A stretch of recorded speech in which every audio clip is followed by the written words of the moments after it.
I tell you what, why don't we start with failing forward? Because it seems like people are rather passionate about whether they like that or don't like that or what that means or the proper way to implement that on the game. You did talk about failing forward when we were talking about, or you talked about the yes and yes but no, but when we were talking in the early days or the early pages of the book that we went over on the morning grind here, and some people were like, oh, kind of like failing forward. What is your perspective on that mechanic in games? Yeah, so I kind of define the term real quick. So failing forward is a situation where when you frame the stakes of the check, what will happen as a result of the check, you frame mechanical failure as a success with consequence. The classic example that always gets rolled out is like picking a lock. So if you use, and to contrast that, we'll just use like binary outcomes. So a binary outcome is when you succeed or you fail. So if you're at a door and you're trying to pick the lock on the door and you make a lock picking check in your system of choice, and that check succeeds, obviously you pick the lock, great. If you fail, then you didn't pick the lock. And where that technique can fall into difficulty is, okay, well, what happens then? And what may happen is that the player just says, okay, well, I'm going to try and pick the lock again. And they just keep doing that until they finally roll a successful check. And that's not really a great use of anyone's time, right? You're just sitting there rolling over and over again. And so there's a few ways that you can get out of that. One would be that you say, looking at what's happening now, say, okay, well, there's no reason why you can't spend as long as you need to rolling the dice over and over again to pick this lock. And I can see that you're skilled enough that if you keep rolling long enough, you will eventually roll a success. So let's not roll the dice at all. Let's just say, yes, you spend a little time, you pick the lock. You're an expert lock picker. You can do that. That's one option, right?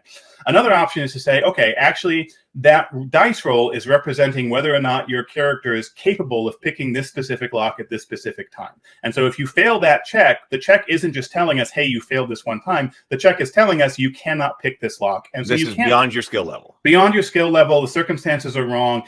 Whatever the case may be inside that lock, you can't do it. And so I say, okay, well, in that case, that means when you fail, you fail and you can't try again. You'll have to find a different way. So those are different options. The third option is this failing forward concept. And what you do there is, like I said, you, instead of saying that a mechanical failure where you roll lower than the difficulty on the dice, for example, that mechanical failure, rather than being a failure, is a success, but there are consequences. And so, so for example, if you succeed on the check, you still open the lock. If you fail on the check, you do open the lock, but some additional consequence happens. Maybe you open the lock, but your lock pick is damaged, and so future lock picking checks will be made at disadvantage until you can replace your lock picks. Or you open the lock, but it took so long that the security guards there's a security guard who walks around the corner and sees you as you're opening the door. Or it took so long that you've chewed up a bunch of time because, like, maybe your hacker has hacked the security cameras and, you know, the cameras are going to be offline for 20 minutes and it took you 15 minutes to pick the lock because you failed the check, and so you have very little time left for the heist. So there's all different kinds of consequences based on what type of thing you're doing. Another example I use too is, like, so you jump over a chasm to try and get to the other side. Well, if you succeed, you make it. If you fail, well, you could plummet to your death, or we could frame that as failing forward, and you land on the edge and just barely hold on, and now we'll need to try and pull yourself up. There's some sort of cost or consequence that needs to be overcome. So I'm a big fan of failing forward. It's not something I think should be necessarily applied to every single check. It can be situational. But when used appropriately, it's a great way of making sure that the game has a forward momentum and you don't get stuck into these weird, like, roll the dice over and over again for no particular reason, if that makes sense.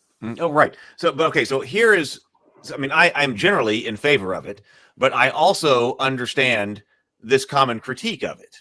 That it seems like a lot of people were like, okay, so a common example might be, okay, you're going to try to do a climbing check to climb the side of this mountain. Okay.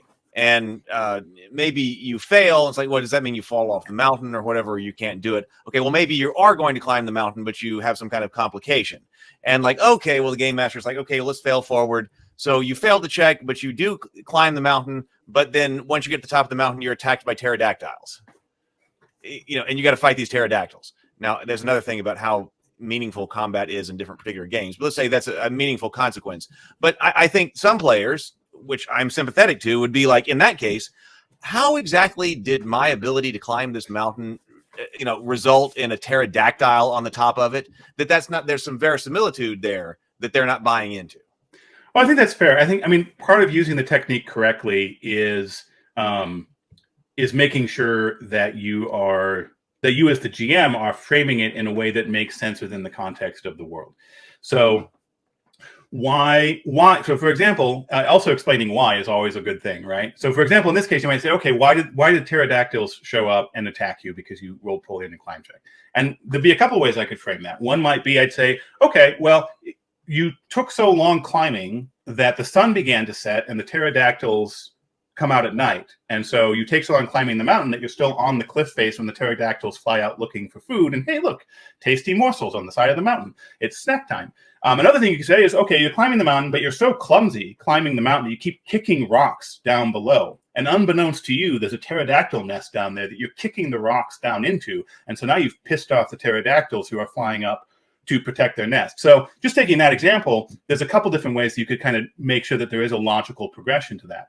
The other thing to keep in mind, like for example, in the lockpicking example where you rolled so poorly that the guard came around the corner, part of it is like, the way I think of dice rolls in role-playing games is that they are trying to capture the complex reality of the fictional universe. Like in a hypothetical situation, we would know everything about that universe and we would just know the outcome ahead of time because we've accounted for every factor, including your skill. But realistically, we can't do that. So we roll the dice to capture a whole multitude of randomness and chaos in the world. Is the ground, did you miss the orc because the orc parried, or because you slipped in the dirt, or the sun hit your eyes at the wrong moment? There's all kinds of explanations you can give for why, for example, sword swing misses, and that applies to any check in general. So in the case of like a security guard coming around the corner, I don't necessarily know where the security guards are in the complex. It's okay for the dice to be the one that tells me, oh, it turns out the guard is here, or it turns out the pterodactyls are here. But if that's not working, there are other ways that you could also frame those fail forwards on the cliff climbing, for example, where instead of pterodactyls, it's just the amount of time it took, if that's relevant, or damage you took as a result of going up the cliff and climbing badly, or you got up the cliff, but you are suffering from hypoxia or exhaustion. You're going to be at disadvantage on your checks for a while. There's a lot of different ways that you can have those consequences. And it really is just about making sure that the consequences you come up with do in fact make sense and flow logically from the narrative situation.